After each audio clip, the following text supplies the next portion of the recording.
Well, here we go. COVID-19, a disease spread like wildfire, is affecting many people around the world, and in theory, affecting many people. People are dying and spreading this horrible virus. This is some of the few that are affected.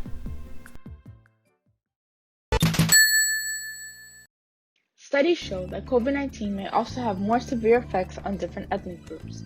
It was proven that the mortality rate for Black, Indigenous, Pacific Islanders, and Latino Americans from COVID is around 3 times as high as white Americans, who have the lowest mortality rate in the country. Every race has an equal chance of getting this virus if we were just discussing genetics. But what separates the different ethnic groups is where certain groups are more likely to reside and work and how likely they are to have access to things like medical care and protective gear.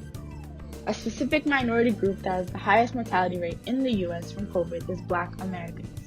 The reason for this is because they are more likely to be exposed to the virus. For instance, 30% of employed Black Americans work in education and health services, and 10% work in retail, which are jobs that are not very likely to allow workers to telecommute. How different ethnic groups travel to work also plays a part in why minorities have a higher mortality rate from COVID. Around 34% of Black people use public transportation on a daily basis, which is more than the 14% of white people that use public transportation. Furthermore, minorities in this country have less access to medical care. Inadequate health insurance, discrimination fears, and location make it hard for certain groups to get tested and get the care that they need if they were to exhibit symptoms of the virus. Also, minority groups are more likely to face hidden bias to medical care. According to Science News, an algorithm used to determine which patients should receive access to certain healthcare programs inadvertently prioritized white patients over African American patients. With this being said, it is important that we spread awareness to people of different ethnic groups and emphasize how their lifestyle heavily impacts the risk of getting coronavirus. Throughout this video, we have been talking about different groups of people who have been severely affected with coronavirus and how we can help them. The next group that has been the most severely affected is age, as in the elderly ranging from 60 to 80 years of age. This is due in no small part of the number of underlying health conditions present in older populations.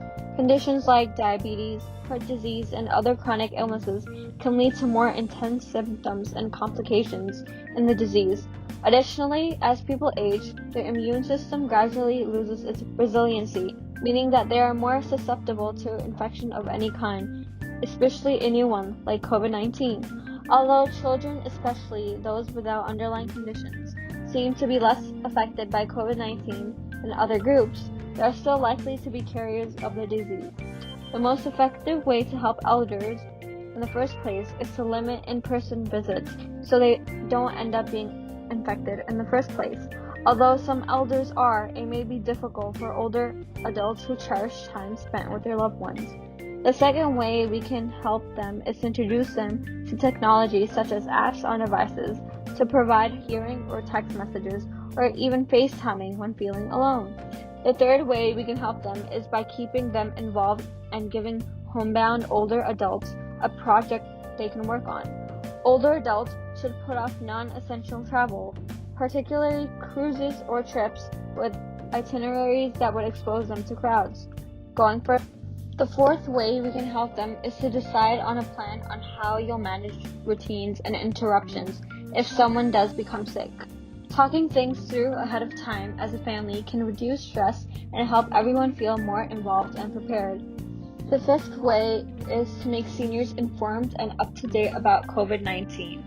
The sixth way is to be the person they can vent to in a hard time like this. Blood supplies in hospitals are low, and by donating, you can help seniors who are not only at risk for COVID-19, but other conditions. Having a stocked blood supply will be beneficial to all. Well, there we have it. This is how we, as a community, can help people in this COVID-19 crisis. Thank you all, and have a great day.